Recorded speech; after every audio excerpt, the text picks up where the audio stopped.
My name is Benjamin Wise. I'm 13 and I want to be an engineer when I grow up. This is a Raspberry Pi Zero. It's a tiny computer that you can program to do just about whatever you want.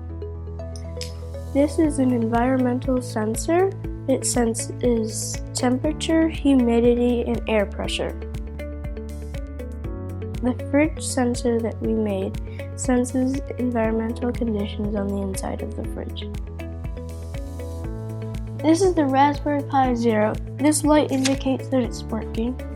This tells you whether the fridge is opened or closed.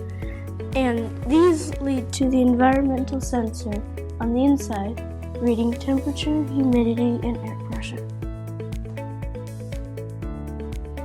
The Raspberry Pi collects all the data and sends it into the cloud where you can access it with your computer. When the fridge door was closed, all of the environmental conditions remained steady. But when it was opened, there was small change in temperature, but huge change in humidity almost instantly. And then it took a long time to recover. This project only cost about $40 and took a few weekends. It was really fun. If we can do it, so can you.